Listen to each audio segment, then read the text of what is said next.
여러분 안녕하세요. 핫설입니다. 이번 시간에는 그 외 얼마 전에 애 딸린 이혼남이랑 결혼하겠다며 설레발에 치는 딸내미한테 그럼 좋다. 애를 데려와가지고 먼저 키워봐라. 했던 그 사연 기억들 하실 겁니다. 그거 후기 가지고 왔어요. 일부는 고정 댓글에 링크 달아놓겠습니다. 그럼 출발하기 전에 좋아요.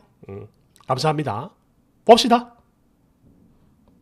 원제 딸한테 애 키워보라고 했던 사람입니다. 여러분 안녕하세요. 저는 얼마 전에 애 딸린 이혼남과 결혼하겠다며 고집을 피우던 딸내미한테 그럼 좋다. 애를 먼저 데려와가지고 한번 키워봐라. 그럼 허락을 해주마. 그 말을 했던 사람입니다. 이거를 후기라고 하기엔 좀 그렇지만 당시 저희 일에 많은 관심과 댓글 주신 분들께 별거 없어도 그 이후의 이야기를 알리는 게 예의라 생각을 해서 이렇게 짧게나마 소식 전하고자 다시 한번 더 글씁니다. 그리고 뭔가 해명도 좀 해야 될 것 같고 말이죠. 그러니까 당시 저한테 잘했다는 분들도 참 많았지만 죄 없는 어린아이를 이용했다라는 댓글도 좀 있었는데요. 예, 솔직히 저도 그게 아주 없었다라고는 말을 못하겠습니다. 그래서 그 아이한테 미안함 역시 없지 않아 있고요. 다만 그 아이는 코로나가 한창일 때도 그랬고 또 자기 아빠가 출장 갔을 때 등등등 여러 가지 이유로 지방에 있는 친할머니 집에서 자주 머물렀던 탓 때문인지 이렇게 남의 집에 살면서 아빠랑 떨어져 있는 거 이걸 그렇게 불편해하거나 힘들어하진 않았어요. 이건 절대 변명을 위해 하는 거짓말이 아니고요. 아니, 사실 저조차도 좀 놀랬던 부분입니다. 일단 딸한테 그래 데려와봐라 이렇게 말은 했지만 애 아빠는 몰라도 그 당사자인 아이가 과연 그렇게 할까? 이 집으로 따라 들어올까 싶었는데 그냥 너무나 쉽게 와버렸고 또 오자마자 정말 잘 적응하는 모습을 보면서 많이 놀랐고요. 그리고 뭔가 알 수 없는 그런 짠함? 이런 감정을 동시에 느꼈어요. 이건 정말입니다. 그리고요, 마음대로 빠질 수 있는 유치원과는 달리 초등학교는 그렇게 쉽게 결석을 할 수가 없는 것이고 또 아이 할머니는 이미 그 당신 연세가 70을 넘으셨기 때문에 그 손녀를 맡아 키우기엔 좀 어려운 상태였어요. 워낙 고령이니까. 그렇기에 결혼을 하면 반드시 저희 딸이 키워야 했었고 또 그래서 저 역시 그걸 아니까 이런 조건을 걸었던 겁니다. 한번 해보라고. 그리고 이거는 제 생각인데요. 아마 아이도 이런 것들을 대충 느끼고 있었던 것 같아요. 또 거기다가 저희 딸내미하고는 1년 이상 알고 지내왔던 사이였기 때문에 되게 친하거든요. 그래서 별 거부감 없이 바로 따라온 걸로 보입니다. 그냥 아빠가 지금 많이 바쁘니까 언니 집에서 잠깐 지내자. 이러면서 데려온 거고요. 나중에 아이를 다시 집으로 돌려보낼 때는 이제 꽁꽁이 아빠랑 같이 살자 이러면서 보냈던 건데 적어도 어떤 강제성이나 나쁜 느낌은 전혀 없었어요. 여러분. 아이가 힘들어하거나 싫어하거나 그런 건 없었다고요. 그래서 제가 지금 감히 드리고 싶은 말은 이번 일로 인해서 그 아이가 어떤 큰 상처를 받거나 하는 그런 건 없었을 거라고 보여져요. 물론 섭섭하고 아쉬운 마음도 없었다면 그렇다면 거짓말이겠죠. 왜? 저도 정이 들었거든요. 그럼 아이는 더 했겠죠. 참고로 저희 딸은 그 아이가 초등학교 입학하기 전에 즉 결혼 전부터 살림을 먼저 합치고 싶어 했었습니다. 그런 만큼 엄마인 제가 강하게 반대를 하든 말든 무조건 그 집으로 들어갔을 거예요. 제가 알아요. 저희 딸 고집을. 정말 그 정도로 그 아이한테 애착이 컸어요. 그래서 이건 말이 안 통하겠다라는 걸 제가 알기 때문에 직감을 했기 때문에 그래 좋다. 그럴 거면 일단 우리 집에 아이를 데려와가지고 네가 한번 키워봐라. 그런 후에도 정말 네가 할 수 있겠다고 하면 그때 네가 원하는 그 결혼을 해라. 그때는 엄마도 말리지 않겠다. 이렇게 딜을 했던 거고 그리고 딸은 본인 스스로도 아이를 낳고 싶어 했고요. 만약 정말로 이 두 사람이 결혼을 하게 된다면 그럼 그 아이는 제 손녀가 되는 거예요. 그러니 이 아이를 손녀로 받아들이는 시간이 저한테도 필요했던 거죠. 저요 그때 말은 안 했지만 이런 생각을 정말로 또 많이 했었습니다. 막 쉽게 내린 결정이 아니었어요.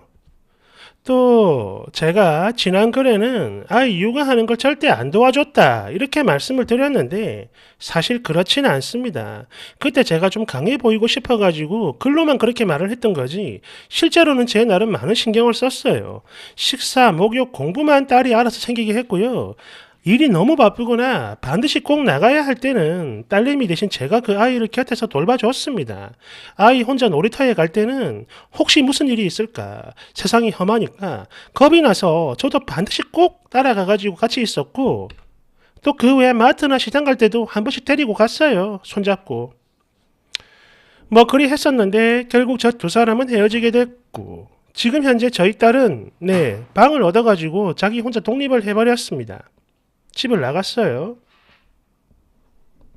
끝으로 현 상황을 봐서 뭐 그럴 일은 없겠다 보지만 정말 만약에 그 남자를 다시 만나가지고 결혼을 한다고 하면 그땐 그냥 허락할 겁니다. 왜? 이미 반대할 만큼 했으니까요. 자식 인생에 이제 더 이상은 관여치 않을 겁니다. 댓글 1번. 왜 이런 변명을 하나 싶을 만큼 너무나 현명하게 잘 대처를 하셨습니다. 똥된장 구분 못하고 콕 찍어 먹어봐야 아는 사람들. 이런 똥멍청이들이 우리 주변에 너무 많거든요. 대댓글. 그 아이에게 상처가 전혀 없진 않았을 겁니다. 하지만 이거 어차피 언제든 어디서 누구에게든 반드시 당할 일이었다는 거죠. 그 애비가 다른 여자였으면 결혼한답시고 만나가지고 자기 자식 안 맡겼을 것 같나요? 그러니까 이거는 어차피 그 아이가 반드시 겪을 운명이었다 이거죠. 쓰니는 죄책감을 가질 필요가 없어요. 2번. 쓰니한테 뭐라고 하는 사람들, 그 사람들이 이상한 겁니다. 같이 안 살아보고 안 키워보면 어떻게 합니까? 딸도 재혼하고 낳지도 않은 딸내미 키우며 힘들 때마다 그 감정 그대로 딸내미한테 전달될 거고 살아가면서 당연히 이런저런 상처들을 받겠죠. 근데 이혼하면 더 큰 상처가 되는 겁니다. 잘하신 거예요. 대댓글. 아니요. 저는 설명이 필요한 부분이라고 생각을 해요. 그렇지 않으면 아이 입장을 전혀 고려하지 않은 너무나 이기적인 방법이라 오해를 받을 수 있는 거니까요. 3번. 지난 본문을 읽고 이 사람은 참 현명하구나 이걸 느꼈습니다. 다 큰 자식 미래를 좌지우지할 수도 없는 거고 저희 집에도 현실적으로 매우 힘든 연애를 하는 아들 녀석이 하나 있지만 그냥 지켜만 보고 있습니다. 그저 가끔씩 여친에게 어떤 면을 배려해줘야 되고 한 발 더 나아가 둘이 함께하는 미래에 대해서 좀 더 제대로 지시를 해라 이런 조언만 해줄 뿐이죠. 예, 소용없어요. 말 안 들어. 4번. 역시 쓰니는 현명한 분이었어요. 그래서 진짜 할 수만 있다면 저도 쓰니처럼 현명한 엄마가 되고 싶습니다. 만약 그대로 결혼했으면 이혼녀가 됐거나 최악의 경우 뉴스에 나오는 그런 나쁜 계모가 됐을 텐데 아니 그걸 뻔히 아는데 부모가 돼가지고 어떻게 가만히 있을 수 있겠나요? 남들이 뭐 애를 이용했다느니 어쨌다느니 못했다느니 이런 말들 죄책감 가지거나 속상해하지 않으셨으면 좋겠어요. 내 자식을 위한 건데 어쩔 수 없는 거 아닌가요? 큰 죄를 진 것도 아니고. 저는 가난한 홀시부 자녀와 결혼을 했는데요. 그때 사람들이 왜 말리는지를 결혼하고 나서야 알았어요. 내 자식 험한 길 가지 않게 하는 게 그게 바로 부모의 도리죠. 누가 뭐라 해도 쓰니는 정말 훌륭한 엄마였습니다. 끝으로 이 글을 보는 여러 엄마들에게 고합니다.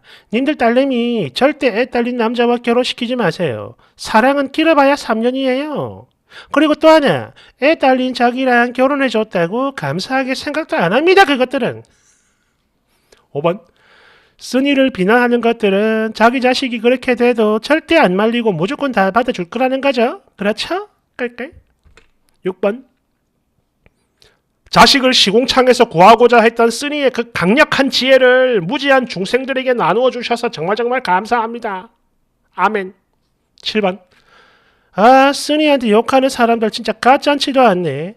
툭하면 늙은 지 엄마한테 맡겨놓은 아빠보다 쓰니랑 딸이랑 지내는 동안 더 행복했을 거예요, 그 아이는. 아니, 적어도 케어만큼은 훨씬 더 잘 받았을 거라는 겁니다, 제 말은.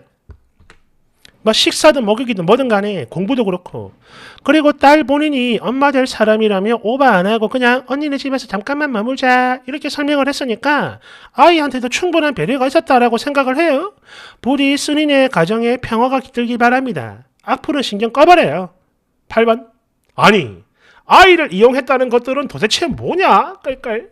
아니 그럼 지 새끼 하나 못 돌보고 남한테 맡긴 그 애비라는 놈은 뭔데? 애를 버린 거네?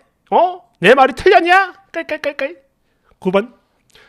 여기서 제일 심각한 문제는 쓴이 딸이 아이를 데려온 게 아니고 지 딸도 지가 스스로 책임 못 지고 이 사람 저 사람 돌려가면서 키우는 애 아빠입니다. 애가 지금이 어려가지고 뭔 모르고 그냥 적응하고 그러는 거지. 저런 거 나중에 하나하나 다 상황 파악되는 나이가 되면 반드시 상처가 돼요. 아니 어쩌면 이미 지금도 다 알고 있을 수도 있겠지. 그러니까 애가 말을 안 듣는 거야. 10번. 아이의 상황을 그렇게 만든 건 바로 그 애 아빠입니다.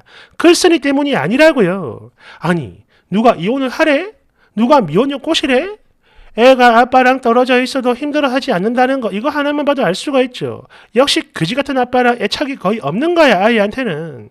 여하튼 애 불쌍하다 애를 이용하냐 이러는 사람들은 원인 제공자가 누군지 그 계산조차 안 되는 개똥멍청한 애들이니까 그냥 싸그리 무시해버리세요.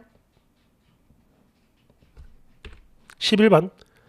옛날에 우리 오빠 대학교 다닐 때 봉사활동 하던 곳에서 10살 연상 여자를 만나가지고 갑자기 결혼하겠다면 난리치고 온 집안을 어수선하게 만들더니 결국에 가출을 해버리더라고요. 그렇게 집을 나가가지고 그 여자랑 몇 달도 못 살고 집으로 도망쳐 왔어요. 이게 벌써 10년 전의 일인데 당시 저는 그냥 오빠가 열받아가지고 가출해버린 줄 알았거든. 근데 알고 보니까 그게 아니었어요. 그때 우리 엄마 아빠가 오빠한테 그럼 좋다. 1년 이상 잘 사는 모습을 먼저 보여라. 그러면 우리도 네 뜻을 따르겠다.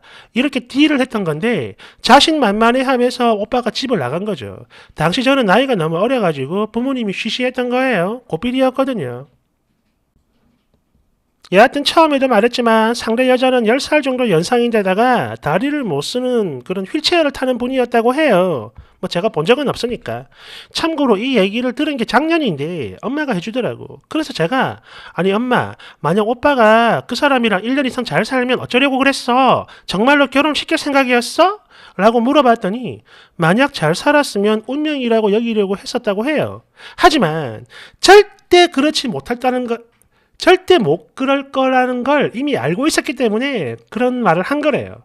아이고 지 앞가림도 똑바로 못하는 놈이 몸 불편한 사람 평생 케어하면서 살 수 있을 것 같나? 어림없지 이러면서요. 참고로 우리 엄마는 우리 할머니 돌아가시기 전까지 병수발만 5년 이상 하셨던 분이야. 너무나 잘 아는 거죠. 얼마나 힘든지. 12번. 아유 주저주절 변명은 그래봤자 팩트는 어린아이한테 못할 짓을 한 거고 평생 마음에 가져갈 큰 상처를 줬다는 거야 네가. 그러니까 쓴이는 남은 여생 반성하면서 사세요. 대댓글. 지금 이거 애기 아빠한테 하는 말이지. 부디 제발 그런 거길 진심으로 빈다 너. 2번. 제발 멍청한 것들은 댓글 좀 못 쓰게 했으면 좋겠다.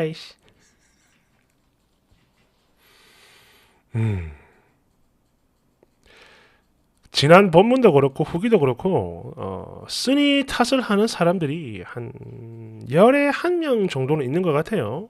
아무리 그래도 애한테 그러면 안 된다. 뭐 이런. 아니 그러면 무조건 희생을 해야 되나? 그런 건가? 나는 안 될 것 같은데. 여러분 생각은 어떻습니까? 감사합니다.